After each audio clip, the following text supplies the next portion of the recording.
Good afternoon and welcome to the latest in our series of live career webinars brought to you by the Hertfordshire Opportunities Portal, that is HOP, H-O-P-I-N-T-O, Hop Into, which is a website that provides you with a whole host of careers information predominantly aimed for young people in schools in and around Hertfordshire, for which I know most of you that are watching this live are from Hertfordshire. I also understand there's a few of you coming from slightly further afield today. The purpose of these sessions is to provide you with the opportunity to hear directly from employers and employees who work in a field that you are interested in. And today's session is all about careers in architecture. And we've got two fantastic panelists with you who between them have got over 30 years experience in the industry, who will be able to share some of their experiences with you. So firstly, well done for registering and for turning up for this session. It's really important that you consider your future career options. And I say this webinar today will give you that opportunity to find out a little bit more about careers in architecture. So we hope throughout the process of this next hour or so that you will feel really informed about how you get into the industry, what the job actually looks like, the different types of jobs within it, and more importantly, you will have the opportunity to ask questions of our two panelists, Simon and Nicola. So the way that you do that is on your dashboard, you should see there's a questions tab. If you click on that and open it out, it brings out a text box and you can type those questions into there. They come through to me and then I can direct them through to Simon or Nicola to answer those for you. They won't be visible to anyone else, so you don't need to be shy. Also, just a bit of housekeeping. We can't see or hear any of you, but hopefully you'll be able to see and hear us when we're not sharing screens. This session is being recorded, so it will be available to watch back at a later date. If you have a look on the screen at the moment, you will see our HOP channels. So we've got various social media channels as well as the actual website itself, which is displayed there for you. So we really do encourage you to have a look at those as we go through. So firstly, I'm going to introduce to you our two panelists. So we have Simon Knight, who is a director of Milligan Knights, who are based in St Albans, and Simon is also a visiting lecturer for the University of Hertfordshire. For those of you who want to go on and study architecture as a degree, you will come across Simon possibly if you went to Hertfordshire. And we're joined on the panel by Nicola Chambers, who is the joint owner of Bennetts Chambers architect firm, who are based up in Bishop Stortford, both in Hertfordshire. So without further ado, I'm going to ask Nicola and Simon to introduce themselves. And when I ask you to make your introductions, Nicola and Simon, what I'd like you to do is just cover within that, how did you know that architecture was for you? So Simon, if you'd like to kick us off. Okay, good afternoon everyone, it's a pleasure to be here. So yeah, I'm a director of Milligan Knight Architects, so I'm a fully qualified architect, and I qualified in 2008. I studied at the University of Bath for my Part 1, so that's the first degree. I then had a year out and worked in a couple of different practices, and including a year over in New York. I then moved back and did my Part 2 at Liverpool University, which is a 2-year course, and then moved down to London and worked for some of the bigger practices in London, including Allies Morrison and Hawkins Architects. And during that time, I gained my Part 3 from the Bartlett at UCL, and that sort of meant that I was then a fully qualified architect. So after that, I carried on working in London for a while, and then eventually set up my practice in St Albans. I always had a passion, I guess, for drawing, and I also really enjoyed making things. So design technology was one of my favourite subjects at school, which was, you know, that kind of combination, I guess, of the creative side, an artistic side, but also based in sort of practical, you know, reality of things in terms of how things come together, how we can sort of make things that have a use and a purpose, and always enjoyed building things with Lego and Meccano and all those sort of toys that a lot of us grow up with as kids. And so I think you know, that certainly fueled the sort of thinking towards moving into architecture, which is this sort of balance really between the creative and the sort of sciences and practical side of things, which seemed to fit my sort of character and my personality, I guess. I you know, as I got older, I really had an interest in the built environment around us, and cities and the buildings that we use and that we live in. Yeah. Okay, thank you, Simon. Nicola, same question to you. Well, just listening to Simon there, similar in many ways. It's quite a. I'm also a qualified architect. I studied in Newcastle, and then I also worked in New York and in South Carolina for my year out, which you do between sort of 2 degrees in architecture. And then when I went back to university in Newcastle, but I was also lucky enough to get on the Erasmus exchange scheme. So I spent a year in Venice as well whilst I was studying.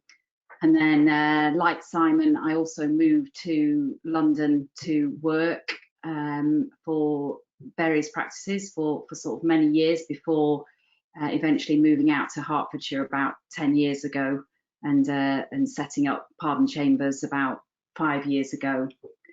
I think I wasn't one of those people that always knew that I wanted to be an architect, and if anything at school, I was more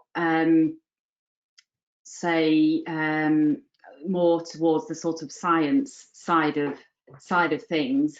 But as I started sort of talking to people and various careers officers about what I wanted to do and looking at sort of different options, the more that I looked at architecture, the more it did sort of start to appeal to me. And then sort of from there, I started to sort of look more into it. And I was also fortunate enough to live next door to an architect, so I was yeah, so I could chat with him about sort of what the job involved, but it was sort of a slow sort of process in terms of, and to finally sort of decide that I wanted to study architecture. But then once I did, I knew that was you know, that suited me. So yeah. Good, no, thank you. Already we've had some really good questions coming in, which I think we're probably going to cover in the next couple of sections anyway. But if you don't feel that we answer your question directly, do keep submitting them through. It's just that we had a number of you submitted questions as part of your registration, which hopefully, again, we are going to cover. Our next point of conversation, though, will be, what does an architect actually do? So there's some questions that we've just put up on the screen here that have come in. So, I mean, Simon, first of all, what does the average day or week in the life of an architect look like? Well, I think one of the great things about being an architect is that it's so varied, actually. You know, a day certainly can involve lots of different activities and tasks, and certainly a week can be very varied. So I guess you know, for me, an average day in the office would be kind of coming in and dealing with probably, you know, a few emails and correspondence from people such as clients, but also contractors and maybe local authorities, so people like planners or building control people. So sort of clearing through those things. We have a couple of members of staff, so I would make sure that they're sort of set and that they're okay to get on with the projects that we're working on, that they're clear, that they know what they're doing, and whether they've got any questions, or we might sit down and run through a project together and do a bit of design work or a bit of coordination work.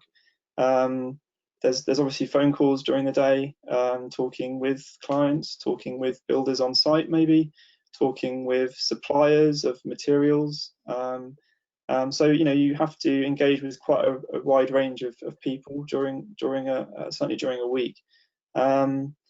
Obviously, you know, I also do produce, you know, drawings and design work as well.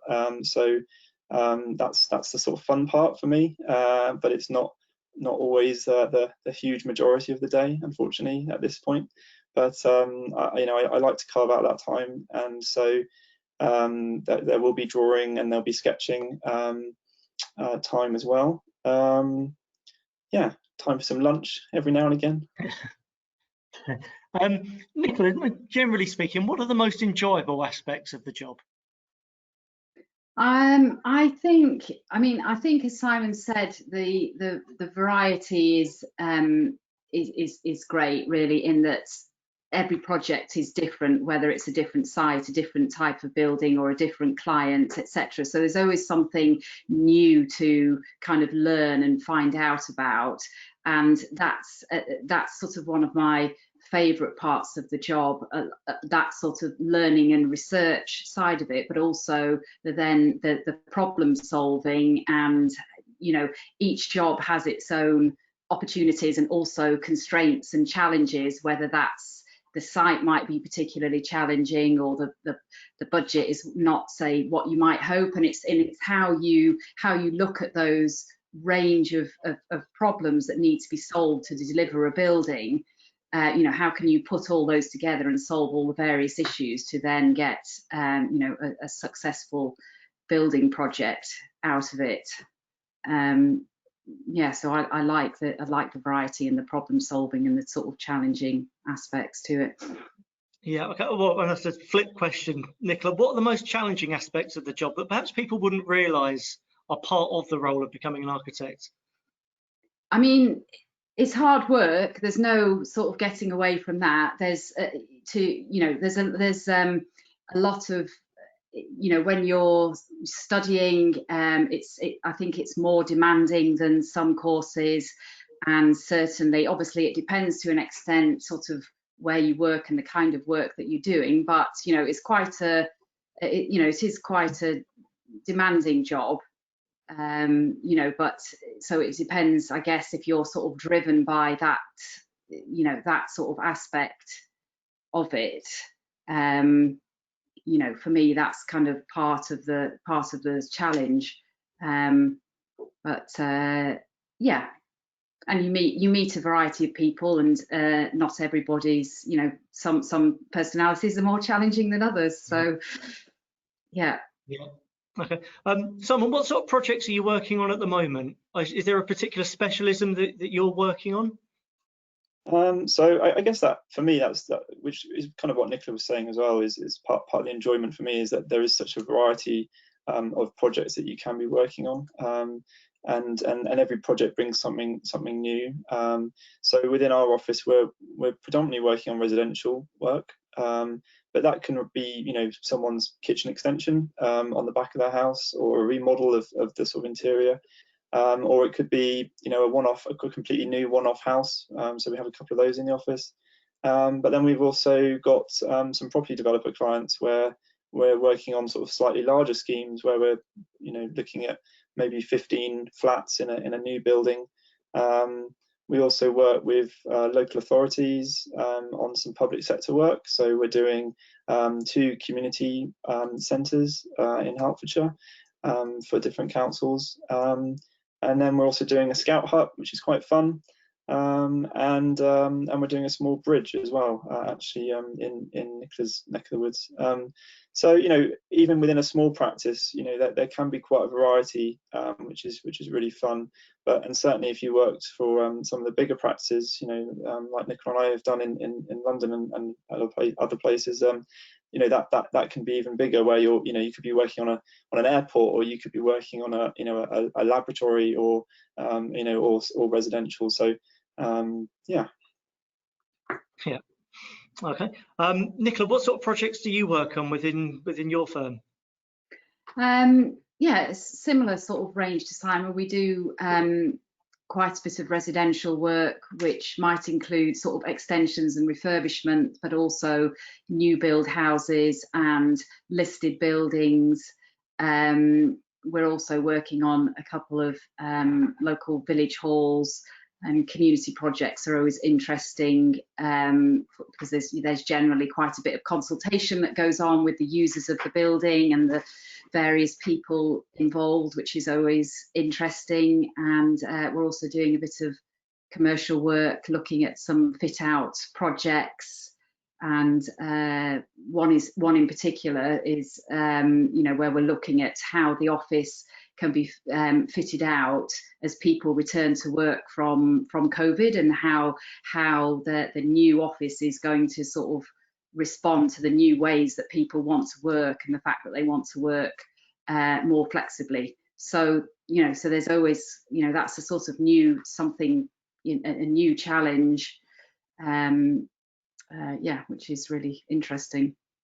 Yeah, one of the pre-questions that came in, and I can see as the questions are coming through, this one's been touched on again. How much freedom are you granted on a project, Simon? It's a good question. I mean, I think one of the sort of challenging parts of being an architect is sort of balancing a few different things, and one of those is your design and your desire and your passion and your sort of creativity. Balancing that then with the client's brief and their desires and their ambitions, and then balancing it with also the budget for the project. So I think as an architect, you have to be someone who can coordinate and balance all of these different elements, and that is tricky. But essentially, you're as an architect, you're the one that's sort of bringing the vision to the project, and in that sense, you do have quite a lot of freedom. There's obviously constraints within the site sometimes, constraints with the neighbours or planning policy, and all those things, have to be considered in design. I think, obviously, when you're an employee in a larger practice, and certainly when you're just starting out and you're more of a junior, there's probably less freedom, depending on who you work for. I mean, I've worked for some big practices where you're a bit of a small cog in a big machine, to be honest, and you're given specific tasks to do, but that's part of the experience. Yeah. Other practices I've worked for, still big practices, and someone in the team will be quite happy to give you a go at an element of the design. I remember in my first job, I was very proud of some metal railings that I designed on a housing scheme, which was I owned that package. I designed all those railings and the stairs, but in the grand scheme of things, it was a very small part of that project. But so you can find freedom, I guess, in different parts of a project in that way. Yep. Okay.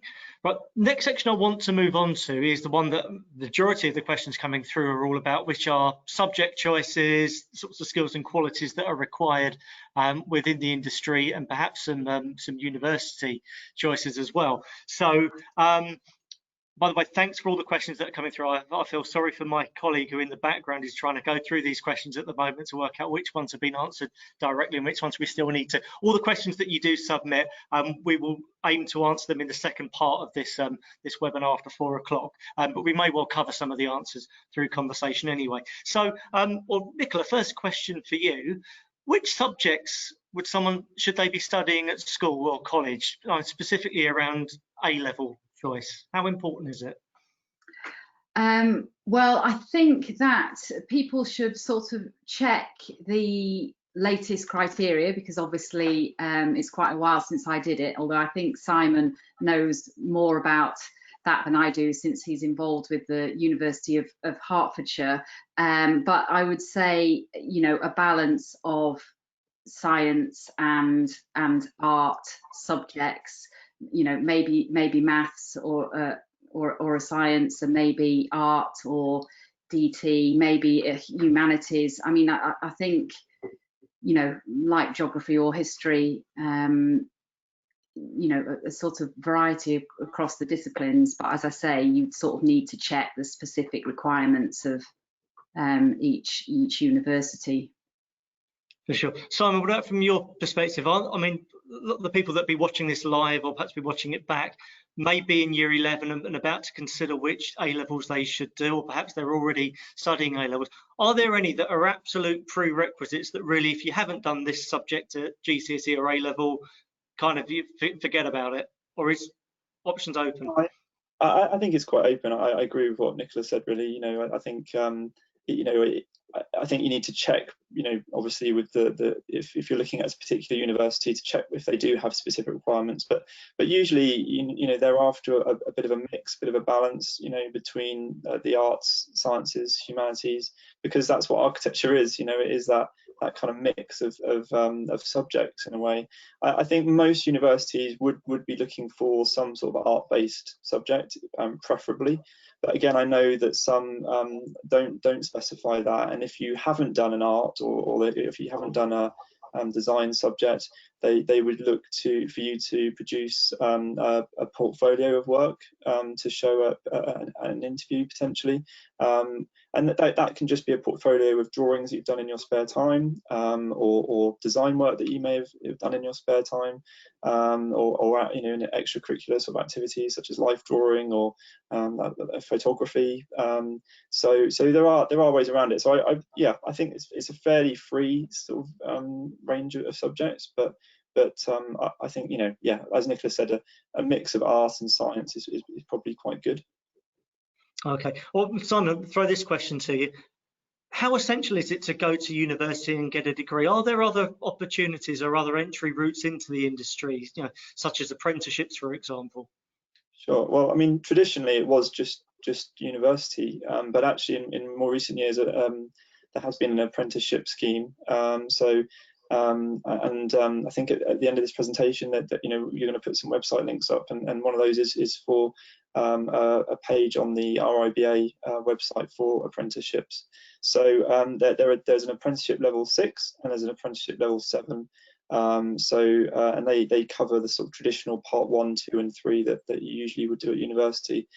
From what I know, it's quite limited at the moment in terms of the availability. Only 2 universities are doing the level 6 apprenticeship, and then there's a sort of I think there's 8 universities doing the level 7 scheme. So it is a bit more of a newer route, and therefore you just need to kind of do a bit of research into whether that's going to be available in your, you know, where you want to go.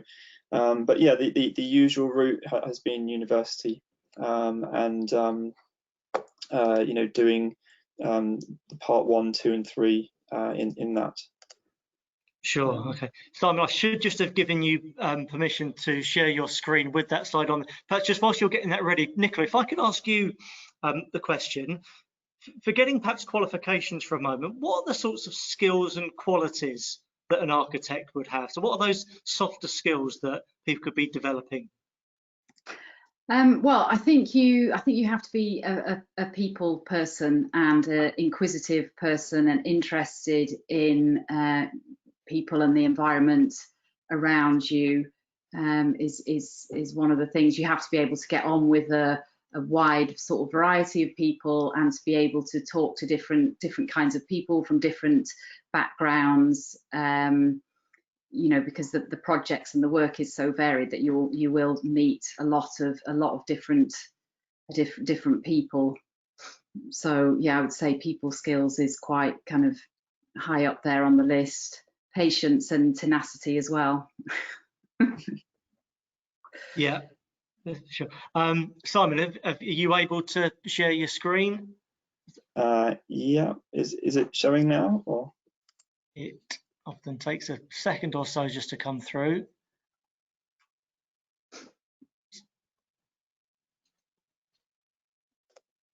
If it's nothing's coming through. I'll tell you what, Simon, let me ask the next question to Nicola. If you want to email it over to me, then I can do it from my end, and we'll do that at the back end of the presentation. But you're right. You shared that resource with us yesterday, and we think that's a really useful one for those of you watching at the moment to have. So yeah, we will work that one out. Simon, you're a visiting lecturer at the University of Hertfordshire. We discussed yesterday, there's probably about 60 different universities in the UK that offer architecture as a course. do they differ greatly between them, or is one degree architecture degree the same as another one? I think they do vary quite a lot. I think it's definitely worth going to visit the universities, looking at what the course they provide, what sort of topics and subjects that they cover.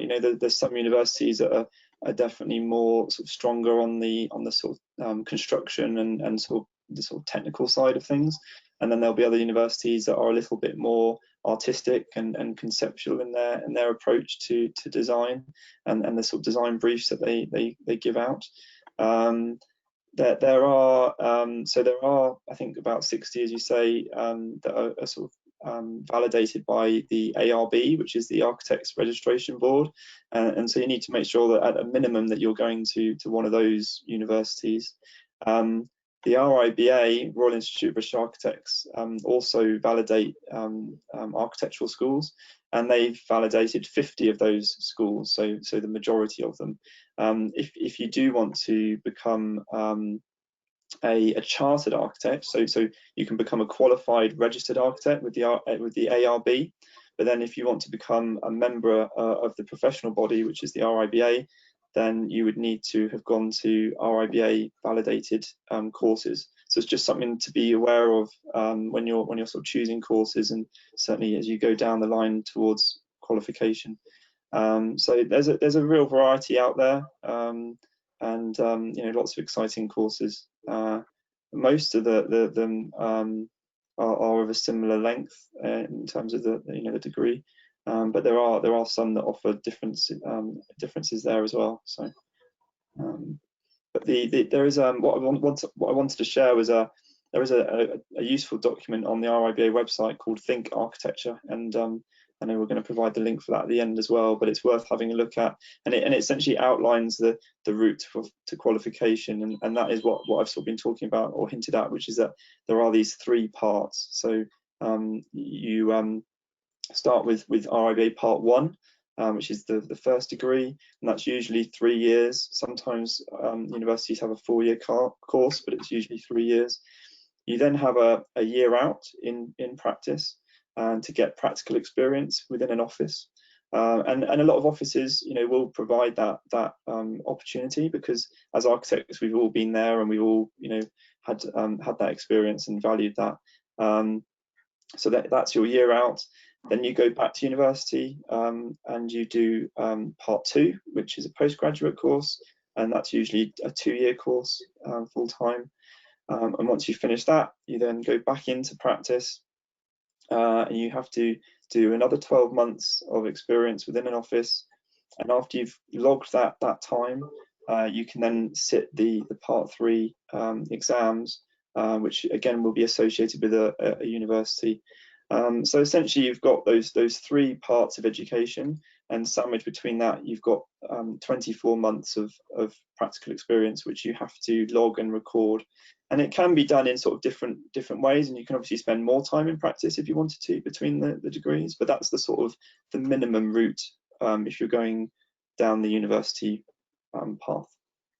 Yeah, and I think we say this quite frequently on these webinars, no matter what subject we're covering, that if you are looking at university and you're looking through UCAS, kind of read very, very carefully about the specific courses that they have available, because they may differ slightly, and that's where you can find out about them specifically around particular entry routes that they want, and things that you maybe need to have thought of done beforehand. We had another question that came in actually during the registration process, which I thought was, Simon, again, you're probably in the best position to answer this one.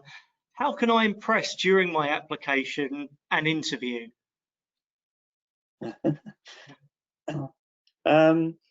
Well, I think as Nicola said earlier, it's about people skills, but I think the one thing I'd say, if you want to become an architect, I think you have to have a real passion for it. I think you have to have a real passion for design generally. I think you have to have a passion for architecture, obviously, and our built environment. So I think getting that across to whoever's interviewing you is important, whether that's through experiences that you've had or places that you've been, built certain specific buildings that you really like, or a good portfolio of work that sort of demonstrates that skill and that passion that you've got. Yeah, I mean, Nicola, I know you're a fairly small firm, but if you were employing someone, perhaps who's just a graduate who just come out of university, the qualification and the degree certificate is one thing, but what would you want them to impress upon you during interview? I mean, I think it's sort of similar things to Simon, really. I wouldn't expect someone to, say, have a sort of a vast kind of knowledge of architecture or what it's like to be an architect, but I would expect them to have sort of shown to have taken an interest and sort of demonstrated that, you know, they have actually done some research into the job and various sort of architects or places that they might have been to or visited, and their sort of reaction to it. You know, what's their sort of favourite building or place and why, just to show that they, you know, are thinking about it really, and thinking about buildings, and also thinking about their sort of reaction to buildings and the world around them. Yeah. Okay, right then, just moving the conversation on, then we're going to open it up and we'll start asking the many questions that are continuing to come in, which is fantastic. There's so much interest in them. So just thinking about the prospects for architecture going forwards. I mean, presumably, first of all, Nicola, it's a fairly secure profession, isn't it? We're still going to need architects now and in the future. I think we're still going to need architects, but what tends to happen is that it does, I mean, it goes in cycles with the economy. So, you know, I think most people don't tend to have a sort of job for life. People tend to move around anyway, but certainly it can be a bit variable depending on what's happening with the economy. So, you know, I myself, over the years, you know, over sort of 20 years, I've been sort of made redundant a couple of times, and you know, but it's led to sort of new and different things. So yeah, so it's not, I'm not sure if anything's 100% secure these days. Sure, but I guess people are still going to need buildings, extensions, houses designed, aren't they? Yeah. Yeah, which is encouraging. I mean, Simon, specifically in Hertfordshire, is Hertfordshire a good place? Is it a good hub for architects, or is it any different to any other part of the country? I think there are a lot of opportunities in Hertfordshire. I mean, you know, obviously we're lucky in terms of our links into London as well, which, you know, is always going to be a source for work and interesting projects, and that sort of easy access and link is great. But also, you know, within Hertfordshire, there's a lot going on. You know, in our towns and cities, there's, you know, quite a lot of regeneration plans and work afoot that architects will need to be involved with, and also infrastructure projects and the like. So yeah, I think, you know, we're lucky as a county, you know, in terms of what's going on, and I think, you know, so I think it's a good place for an architect to be. Yeah, and have you noticed, I mean, talking about some of the trends, we had a few questions coming in around sustainable technology, sustainable housing, which I know is something that you're concentrating on now, Simon. But has that been a major trend and change in the last few years? Yeah, I mean, definitely. I mean, I think we all need to be thinking about, you know, the environment more and sustainability, you know, across the board, and the construction industry has a huge part to play in that. You know, we're one of the biggest contributors to you know, carbon emissions through the construction process, but also then through how the building performs, you know, during its life. And, you know, architects have a real pivotal role to play in that, in order to sort of try and push the agenda. You know, things like building regulations, which sort of monitor the use of, you know, how a building sort of performs technically, I guess, have tightened up in terms of, you know, the energy performance that we need to be achieving. But but there are certain things that you can do to go even further than that, and there's definitely been a trend for architects to get further qualifications. For example, I'm Passive House certified, which is a low energy house design framework, and there are others out there as well that are certainly becoming more and more popular, and they're seeking to really improve our building design in terms of performance. So I think it's definitely a trend, and I think if anyone's entering architecture now and studying it, it's something that will definitely be featured a lot more heavily within the courses than probably when Nicola and I were at university. Okay, right then. Well, look, we're going to move over now to the questions that have come in. I will put the screen up, just requesting any more questions come. We've had so many come in already. I think we'll probably struggle to answer all of these in the next 25 minutes or so before 4:30. So thank you for submitting these questions, and thank you for the questions that you also provided within the registration. First question I'm going to ask you is, I'm looking for the green flags on my screen here. Do your firms allow work experience, or perhaps you can speak more broadly for other firms? How easy is it for someone to gain work experience in architecture? Nicola, let me ask that question to you. Okay, well, we have, I mean, if you're talking about work experience from school, you know, whilst you're doing your A-levels, yeah, I mean, we've had a couple of students do that over the years, come in and sort of spend a week with us and find out. We try to give them, you know, a sort of varied experience of kind of what's involved and take them to site and things. So yes, we've been involved in that with local schools. And then in terms of work experience as you're working towards your professional exams, then it's you know, your sort of first job after college or your job for your year out. Yeah, I mean, it's really, as sort of Simon said, most practices know that, well, all architects have to do that. So, you know, we all look at taking those kind of level of people. It's called part 1 and part 2, for getting more sort of practical experience before they go back to university or take their professional exams. So I think it's, you know, and it depends on this, you know, how busy things are generally at the time, whether it's easier or more difficult to find work experience. But certainly, you know, I would have thought most architects do take people on for experience. Yeah, I mean, obviously in current situation we're in, a lot of people have been affected by work experience. In fact, it's not been as available as it might have been in previous years. But I mean, Simon, if someone wanted just to gain some experience of the industry, I mean, perhaps thinking about how they might start to build a portfolio, but are there more things, are there things people could do fairly informally, ad hoc, to develop some form of experience that would be relevant?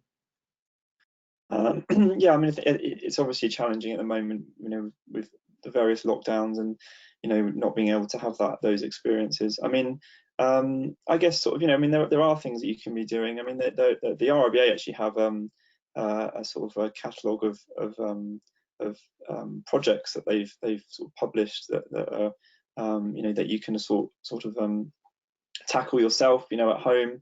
So you could actually do one of those projects, you know, so some of them are quite fun. There's sort of, you know, design a house for a prime minister, or design an enclosure for an animal of your choice, and you could actually, you know, do one of those projects, follow the design brief that the RIBA have issued. They get you to do drawings, they get you to make a model, and all of those things would be great to show in a portfolio if you were heading off to university, or even to try and get some experience maybe over this coming summer when you know, fingers crossed, things might be a little bit back to normal. So yeah. You know, and I think just exposing yourself, you know, to architecture is, you know, if you can go and visit some, you know, some really great buildings that you like, you know, take photographs, you know, I think that it all helps probably. Yeah. I mean, before the current situation, the RIBA actually ran courses for students of, you know, they had different courses for different aged young people during sort of half term or during the summer, where you could go for a week and do like one of these projects that Simon's talking about, but do it with a group of other sort of young people. So that's something that you might look at when things change a little bit. Yeah, we'll provide the details of REBA that both Simon and Nicola have referenced before we end this session. Nicola, this question, I think it's probably for you actually. How did you get to do the year in New York with an education from a British institute? Is this still possible today? I think it is. I first went to South Carolina because I knew somebody there who helped me, put me in contact with a sort of local architect. And then when I was in South Carolina, I just basically wrote speculatively to architects in New York to see if I could get a job. And I got a few interviews, and I was lucky enough to get a job for six months. And there was a particular, at that time, I don't know if it's changed, but there was a particular visa that you could get if you had to do work experience as part of your degree. So that side of it was covered quite easily at that time. Okay, right, this question, fairly open question here. Now, you're not going to give away any personal information here, but what's the pay like for an architect? Simon? Not good enough, no. It varies, to be honest. I mean, I think it's, if we're being honest, it's not the best paid job when you first come out of university. I think there's definitely, if you're in it for the money, then you're probably not in the right career. But it can pay well as you progress through, and especially when you're working maybe for some of the sort of bigger practices, and become more senior within those practices. So I mean, in terms of figures, I mean, I think you're probably looking at sort of when you start off, if your first job, so you've come out of and you've done your part 1 and you've done your part 2, so you're kind of getting your first proper job. I think you're talking about sort of 25,000 a year, 25 to 27, something like that. And then as you become qualified and you work your way through to sort of project architect, then if you're in London and working for sort of the bigger practices, then maybe you'd be up to sort of 40 to 45. And then if you then become director and sort of partner level, then obviously it can go a lot higher. I mean, there's obviously celebrity architects out there that also are very rich, and Foster, Richard Rogers, millionaires, and they've been incredibly successful, massive offices, global reach. So the sky's the limit, but I think for the sort of average architect, I mean, I'm not sure, you can look up the figures actually on I think the RIBA appointment. RIBA have a salary guide. Yeah, and I think the average is probably in the sort of 40s to if you're sort of a senior architect. Yeah. Okay, all right, thank you. Yeah, so you can have a look on REBA's website, or indeed have a look on the HOT website within our careers directory section, type in architects, and that will give you a very sort of general overview of what the salaries might be. Well, Nicola, question for you. What are your respective design philosophies and how do you develop them? Really good question. Yeah, that's tough. How to I think that we don't have, say, a strict style, say, but the architecture and the sort of comes from the sort of response to the client and the brief and the site and the local context. So yes, it's it's modern architecture, but it's also a contextual response to a number of different things that influence the design. And I think that's just something that obviously you sort of hone that over the years, but it's also something that's sort of constantly developing and evolving anyway, as different experiences and different things influence you at different times. So it is something that's constantly sort of growing and developing as you go through your career. Yeah, so it's almost quite a pragmatic approach. Yeah, I think that's actually an interesting thing that we haven't really talked about, because I mean, my design philosophy is similar to Nicola's really in that sense. But I think the great thing about architecture again is that there is a complete variety. You know, so you've got some architects who are very sort of avant-garde, and you know, you think of architects such as Zaha Hadid, you know, who do these incredible sort of parametric designs. So you've got at that end of the spectrum in terms of style and design, and at the other end, you know, you might have someone who does more traditional architecture, so is more sort of, you know, informed by the sort of classical architecture of the past. And then you've got sort of everything else in between. So, you know, there's no wrong or right, and you know, you will find what you are passionate about and what sort of drives you in terms of your philosophy, I guess. Yeah, okay. Would you say it's more of an outdoorsy job or an inside office job? And we asked what the actual sort of day-to-day or week-to-week looks like, but I kind of give it on that split of whether you're inside or outside, Simon. It does vary. I mean, that's the other nice thing about it. I mean, I would say I'm probably predominantly inside, sort of, you know, working on designs and drawings and all the admin side of it, but you do get out. You know, I go out quite a lot certainly to meet clients, you know, see new projects, so either their houses or a site, and then of course if you've got a building, you've got a project that's actually being built, then you're on site with hard hat and you know, boots, and you know, on the ground, sort of making sure that everything's going smoothly and answering any queries from the contractor. So, you know, it can provide quite a nice mix. You're certainly not stuck inside all the time. Yeah, is that the same for you, Nicola? Yeah, I think so, really. It's a mix of, yeah, being on site, being in the office, being out meeting people. Yeah. Good, okay. Another question, is it possible to start off as an architectural technician and then move over to a qualified architect? Simon? It is possible, but it's not, I don't think it's easy. So I think, you know, you'd have to be careful about what qualification you have as a technician and whether it's transferable over as an you know, equivalent part 1 or part 2 qualification. You can get advice on that from the ARB or the RIBA. Then it may be, if you've done a technician course, that it might qualify as a part 1 course, if you then, but you might have to sort of submit a portfolio of work or something like that. So there are, I mean, it's definitely transferable in terms of the skills that you've got, but just in terms of the sort of bureaucracy, I think you have to be a bit careful in terms of, you know, how it translates. Yeah, okay.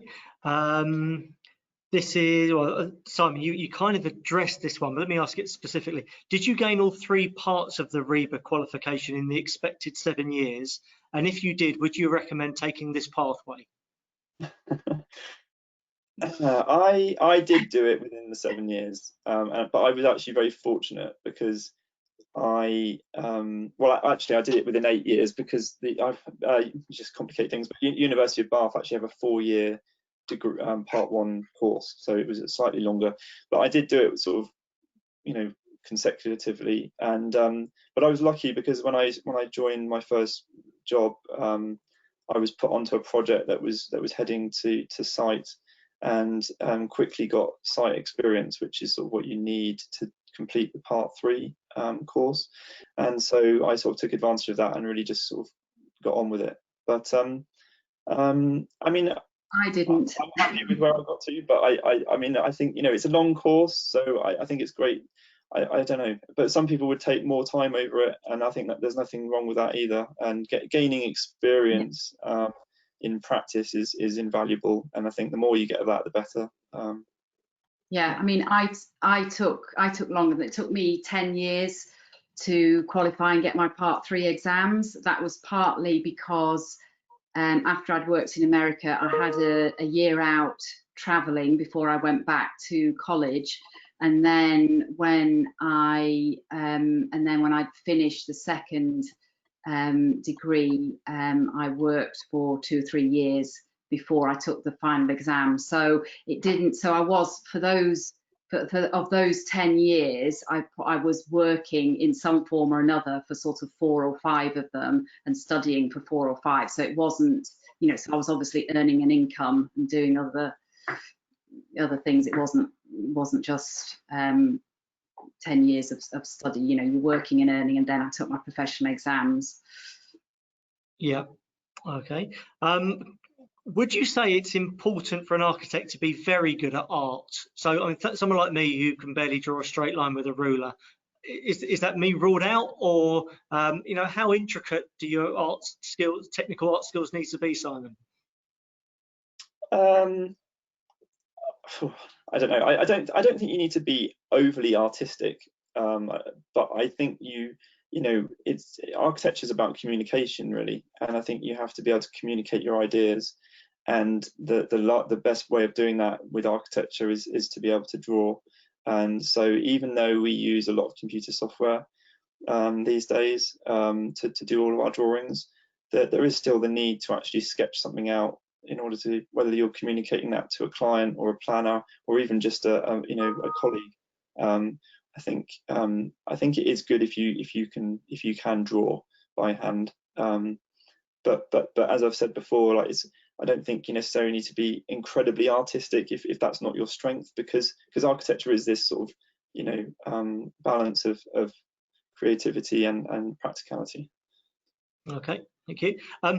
Nicola, I'm going to roll these 2 questions together, which is, what made you interested in starting your own firm? And then, do the hours you work vary? And perhaps, how would you compare the hours that you work now that you run your own firm as opposed to being an employee within a firm?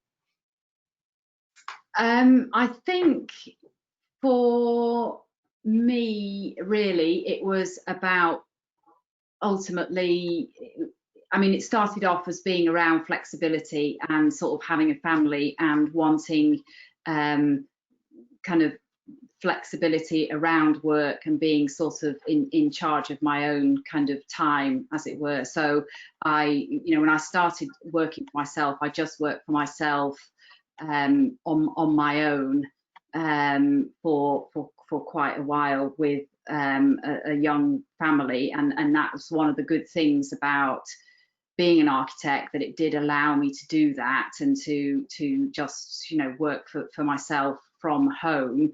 But then after a sort of certain number of years, obviously you start to want, well, I started to want to do, you know, to work again with somebody else and to try and tackle sort of slightly larger projects again, and but still be kind of in charge of my own destiny, as it were, and still maintain some of that flexibility. Yeah, so that's kind of where it started for me. Yeah, no, okay. I'm going to lump another couple of questions in here, Simon. Do you think you need to have contacts in architecture to get into the industry? And then secondly, do you need lots of financial support because there are 3 parts to the training and have the opportunity to travel abroad?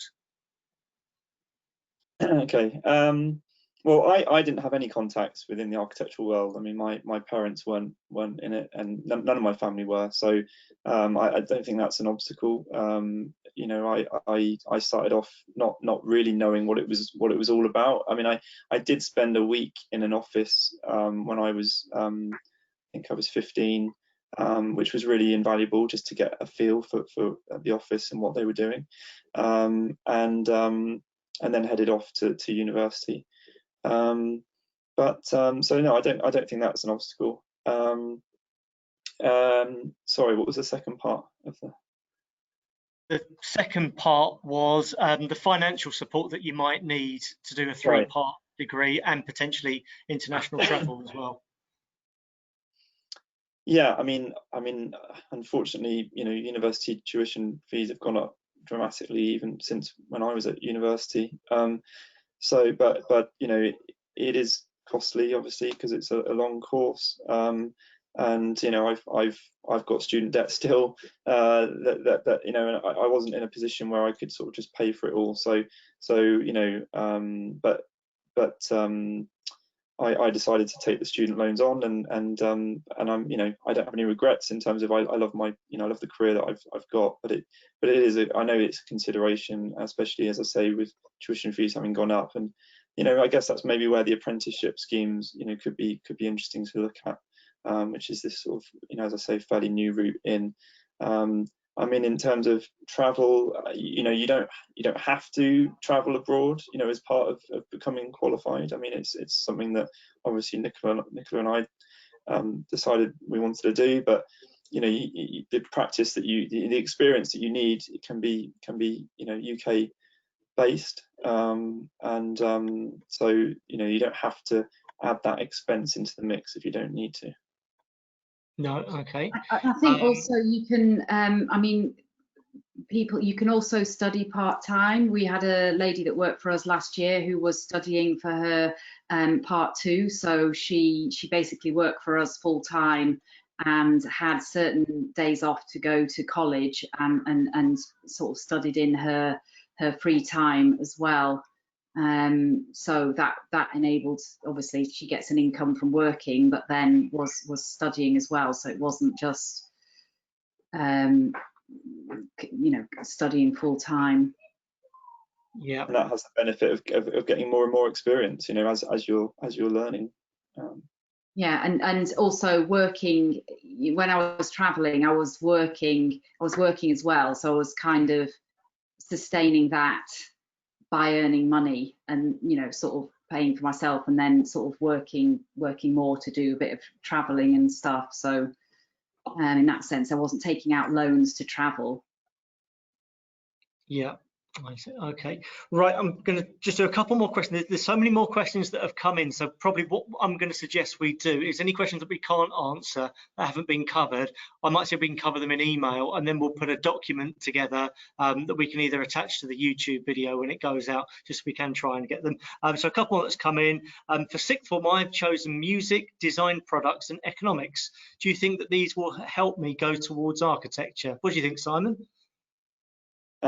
Yeah, I mean, I think it's an interesting mix of subjects. You know, you've got the design in there, so you know, I think you just need to check with current requirements from universities, especially if you've got a couple in mind that you might be interested in, just to see what they're saying. Okay, and presumably the economic side would give you a good understanding of perhaps the macro climate environment that we're in at the moment as well. And if they wants to emulate what you two are doing with running your own business, there might be some good skills within there as well to pick up. And then look, final question that I'm gonna ask, so the rest of them we will try and answer alternatively. Do apprenticeships cover or make up for what you would learn in university? So for what you know about some of the perhaps degree apprenticeships at the moment. Well, I mean, if I'm honest, I don't know an awful lot about them, but I, you know, the fact that they are validated by the Royal Institute of British Architects means that they must be covering, you know, the same as going down the traditional route. So I wouldn't be worried that you would be, you know, less, or sorry, not as better off, you know, doing them. You know, they've been validated by the people that know what these courses should be covering. Sure. Okay. Right. Well, look. Let me just put up a bit of a concluding slide for you just before we end today. So the questions that have come in have been phenomenal. So thanks so much for getting the questions, and so we will do our best to try and answer any ones that haven't been covered yet already. Simon, do you just want to talk about some of those websites that are on this? So Reba is the one that we've referenced on a few occasions there. What's ARB? Yeah, so the top two there are ARB, so that's the Architects Registration Board. So that, as I said right at the beginning, if you want to be an architect in this country, you have to be registered with the ARB, who protects the title of architect. So not anybody can just use the word architect. You have to be registered with the ARB, and they will basically check that you have got the part 1, 2 and 3 So they're both links for students. So there's a student handbook there at the top, and then they've also got a list of all the validated schools in the country, which are those 60 schools that we talked about. And then you've got the RIBA, which is essentially the professional body. And it's world recognised, and it's something that I think is is a good body to be a part of. So they're at architecture.com, and there's a wealth of information on there. There's just a few I've picked out beneath that. So there's again the validated schools of architecture, so definitely worth looking at that list. I think there's 50 on there at the moment. And then there's also this Think Architecture PDF, which is really useful for anyone considering going into architecture. It lays out, the courses that you have to do in terms of this part 1, 2, and 3, and tells you a little bit about what we've been talking about today, really. And then finally, there is a page on apprenticeships as well, so you can find out more about them on the RIBA website, and the universities that are doing those courses. Yep. Okay, let me just leave that screen up. I just think anyone who's watching this live at the moment, although this video, so you will be able to watch it again and have access to all these sites. If you wanted to just take a screen, so maybe take a picture on your phone of these at the moment, that might be useful so you can refer back to them. Just final thing for you both to cover. So Nicola, I'd like you to just tell everybody, what would you have wanted to know about careers in architecture? Take yourself back to when you were 16. If there was one thing that you really think a 16-year-old should know about careers in architecture, what would it be? And then Simon, I'm going to ask you just to conclude by just trying to inspire everybody. Why is it that architecture is such a fantastic career that everybody watching this at the moment should want to pursue? So Nicola, you want to have a go first? I would just say do some research. There's so much information out there now. The architecture.com, the RIBA website is full of loads of information, but obviously, there's sort of so much out there. When I was that age, the internet didn't exist. I'm that old, but but I think now you've got the opportunity to really sort of research the subject and kind of research and find out about the sort of wide variety of things that you can do in architecture, and different types of kind of practices and things you might do, whether you're extremely interested in conservation or sustainability or whatever it is. So yeah, I would just say, look, do some good research. Thank you. And then, yeah, Simon? Well, I just, architecture is all around us. We live in houses, we work in offices, we go to school, we fly from airports and take trains from train stations, and we walk down high streets, and architecture is everywhere, and I think it's something really great to be involved in and to have an influence over. Buildings are really important, and and as I said before, in terms of tackling climate crisis, which we should all be worried about, we're at the forefront of trying to sort of help with that. So yeah, I think it's it's a great career to get involved with. Thank you. You've certainly sold it to me, and I'm sure to many of the people watching at the moment. So just in conclusion, thank you so much to Simon and to Nicola for giving up their time, not just today, but in the preparation for this session as well, and sharing their experiences and their knowledge. I hope you found that really, really informative and really inspirational to hear their stories.